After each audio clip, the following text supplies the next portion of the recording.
સ્ટ્રેસમાં આવી જાઓ, ડિપ્રેશનમાં આવી જાઓ, તમે ટેન્શનમાં આવી જાઓ, આવી ઘટનાઓ તો બનવાની છે.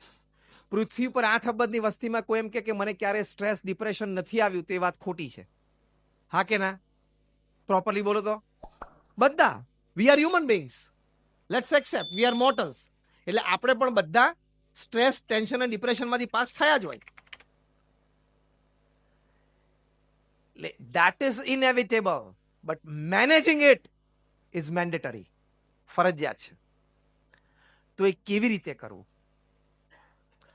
તો બહુ જ સરસ વાત ભગવાન શ્રી કૃષ્ણ શ્રીમદ ભગવદ્ ગીતામાં કરી છે. જો અત્યારે મોડર્ન ડે સ્ટ્રેસ મેનેજર શું કરે ખબર છે? તમે મોડર્ન ડે સ્ટ્રેસ મેનેજર્સ પાસે જાઓ ને, તે તમને સ્ટ્રેસ મેનેજમેન્ટની કેવી આવડત શીખવાડે. પહેલું શું કે, when you are feeling stressed and depressed, go on a long walk at the beach. હવે બધી જગ્યાએ બીચ ક્યાં કાઢો? પ્રોફેશનલ્સને શું એડવાઇસ કરે છે ખબર છે? બિઝનેસમાં અને પ્રોફેશનમાં સ્ટ્રેસ્ડ આઉટ હોય ને, તેને આ સ્ટ્રેસ મેનેજર શું એડવાઇસ કરે? Paint your office green. કે તમને આમ ગ્રીનની વચ્ચે બેઠો છો ને એવું થોડું આમ ફીલ થાય, કુલ ફીલ થાય, કામ ફીલ થાય. કાં તો શું કે keep looking without blinking your eye at the sunrise, at the sunset. ચલો આ બધું હશે, પણ આ બધું છે ને વોટરિંગ ધ બ્રાન્ચીસ છે, નોટ વોટરિંગ ધ રૂટ.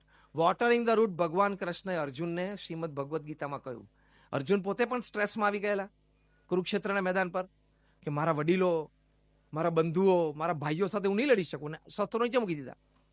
ભગવાન કૃષ્ણ એ વખતે આ મોડર્ન સ્ટ્રેસ મેનેજમેન્ટ એ કે ચાલે? કુરુક્ષેત્રમાં બીજ ક્યાંથી લાવવો? કુરુક્ષેત્રમાં વચ્ચે યુદ્ધની વચ્ચે ચેરિયટ ગ્રીન કેમનો પેઇન્ટ કરવો? What did Krishna tell Arjun?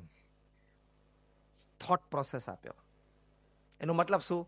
આપણે આપણા સ્ટ્રેસ, ટેન્શન, ડિપ્રેશનમાંથી આપણા વિચારોથી જ આપણે બહાર આવી શકીએ છીએ. બાહ્ય કોઈ સાધનની જરૂર નથી.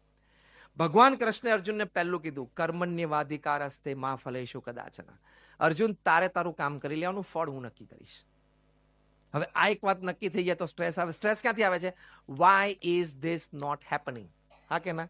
આ બાજુ રિવર્સ સ્ટ્રેસ આવે, why is this happening again again? એવો સ્ટ્રેસ. તેમાં ભગવાન કૃષ્ણે કીધું છે કે તારે તારું કામ કરી લેવાનું, ફળ હું નક્કી કરીશ. આપણે ફળની અપેક્ષા અને ફળ મારા ધાર્યા પ્રમાણે જ આવવું જોઈએ ને, એ નથી આવતું ને, એમાં સ્ટ્રેસ આવે છે.